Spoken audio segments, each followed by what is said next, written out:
Hey everyone, I'm Dr. Chelsey Hauge. I'm so excited to be with you here at 4-H today. I think that the spaces that you are providing for young people to come together and to connect and to grow are so critical. And that is why I want to talk to you today about stress. So our kids right now are experiencing so much stress, right? Hello, pandemic, wildfires in the state of California, all kinds of global challenges are facing our children, our families, and our communities. For that reason, let's talk about stress. So probably in your work with young people, sometimes you have kids who have some behaviors or do tricky stuff. And I want you to think about all of that tricky, hard stuff as an expression of stress. So when we think about stress in kids, stress really is anything, literally anything, that makes it hard for your child to cooperate. Okay, so if you think about like calling a couple kids down to dinner or calling them to do a project, and you have one or two that don't come, that's an expression of stress. If you think about like building something with kids, say you're building a cardboard boat to cross a lake with, or say you're building an enclosure for an animal, and you have a child who gets really angry or refuses to participate, or maybe throws something or starts bickering with another kid, that is also an expression of stress. So when we think about stress, it really is anything that gets in the way of the child doing the thing that they're supposed to do. So it can be many different things, and sometimes we have to be kind of stress detectives. Now, I love when adults working with children kind of shift their perspective. So instead of saying, she just won't ever do it, or he isn't following the rules, I want to shift it, right? I want to shift to, they can't yet do the thing because they're stressed. And so what can we do to identify the stressor and remove the stressor? So that our child can cooperate. And I want to say your kids, your big kids, your adolescents, tweens and teens, and your toddlers and your preschoolers, all of them are capable of behaving given the right supports. So let's talk a little bit about co-regulation and how we sort of do this. And I want to talk to you about brain-based science, right? And using the brain and the way the brain works to sort of bring behaviors down. So if you take your hand, here's your hand, this is a metaphor for your brain. So my thumb is here in the middle, and then I fold my fingers down on top. So this part of the brain is the prefrontal cortex. It's here, okay? And that is the part of your brain that develops last. So brain develops back to front. And it's also the part of your brain where language lives, where impulse control lives, where decision making and judgment live, and significantly where learning live. And that goes for learning like school learning. It goes for learning like what you might do in 4-H, like learning to cooperate to build something, or learning to cooperate to care for an animal. And it also goes for like social learning, you know, like learning not to hit your brother, or learning how to be in a group. And here's the thing about our kids' brains.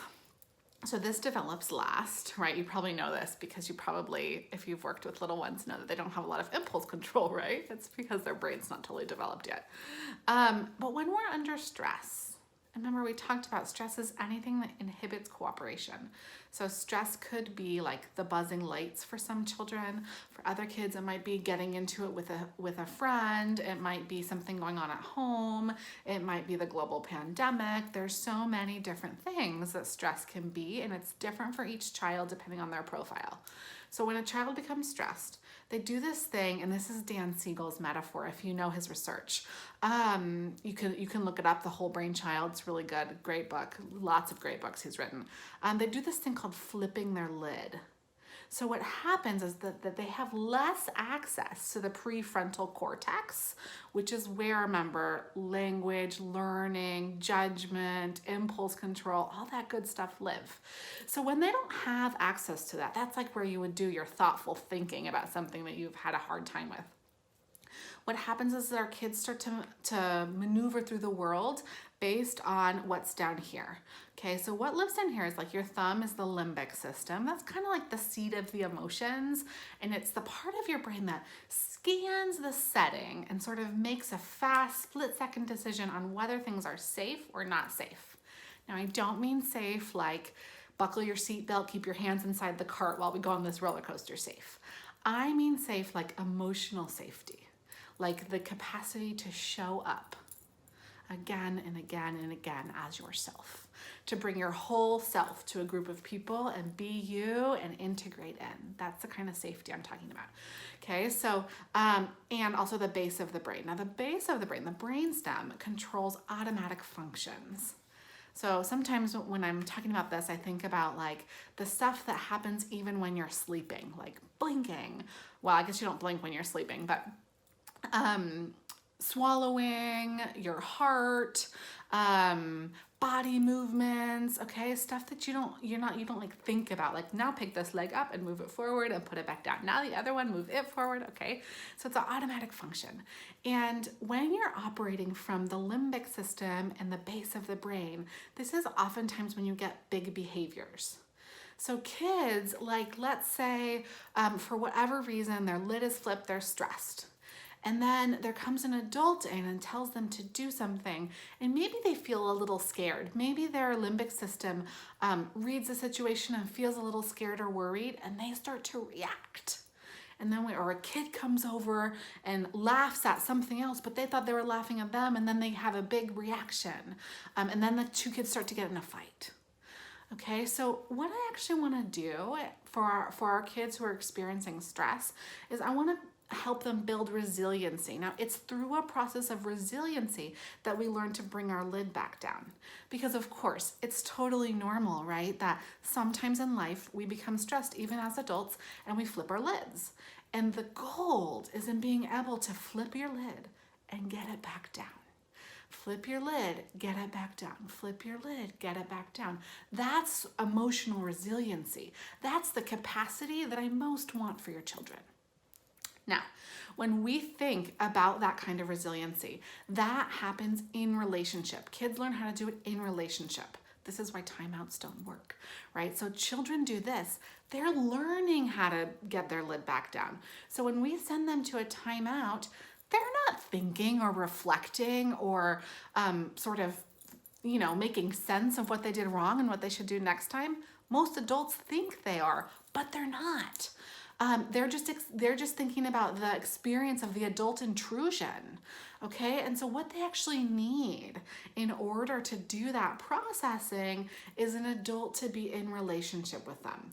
Now, here's the thing about our kids. Children are hardwired to take on the emotional tenor of the closest adult.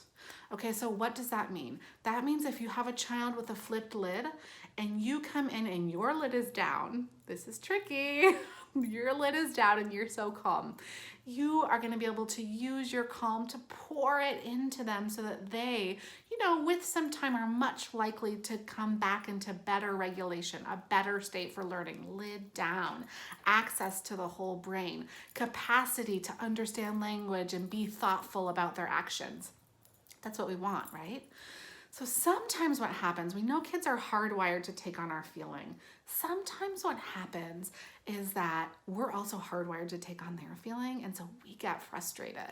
And I don't know if this has ever happened to you as a parent or as an educator or as somebody mentoring young people or children, but when we get frustrated and we flip our own lids and we're dealing with a child who also has a flipped lid, we get into this negative co-escalating pattern. And that is the negative co-escalating pattern that I just want to break it. I want to get out of it because an uncalm adult, and I mean real true calm, like no edge in your voice calm, an uncalm adult cannot help a child or young person calm down. And so that's where, our own self-awareness and our own capacity to take care of ourselves is actually really critical in helping our young people to behave well and to learn to be cooperative, whole citizens. So I want to say calm your own self down and then come into relationship and help them calm down. So this is a process of co-regulation.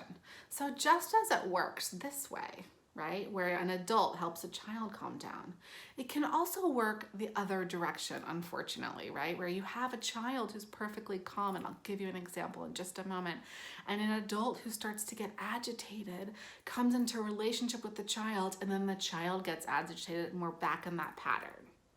I think this is something that can be really challenging for most adults to kind of wrap their heads around. And so I want to give you an example. So if you have a child who is, say, on the floor playing with Legos, super happy, content, and maybe the parent or the teacher or the adult who's with them has asked them several times to get their shoes on so they can go for a walk. And maybe the adult has lots of other stuff on their mind. And so they're asking and asking and asking, right? And the child doesn't do it.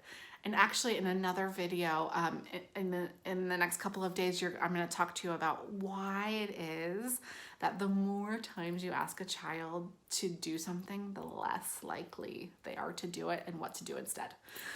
So you're asking and asking, and as you ask more and more and more, you get more and more agitated, right? You start to flip your own lid because the child is just playing with Legos. And then finally you're frustrated and you get in close with the child and tell them that they have to put their shoes on, and you've got all kinds of edge in your voice. And then the child flips their lid, and then you get into a fight about it, right? And it becomes very challenging. Can also happen in just like really momentary, everyday moments. Many of our children, when they're under stress, or if they're if they're a highly sensitive child or under stress of any kind, and let's be honest, with COVID and with school closures and distance learning, most of our children are under like pretty extreme stress right now. So their capacity to sense your stress and take it on is heightened. They are really tuning into your voice, your tone, this part of your face, your body language, what you're saying to other adults about how things are. And so really focusing on taking care of yourself so you can transmit and slow down and get into relationship with your child. The next video is going to be about how to facilitate that kind of relationship.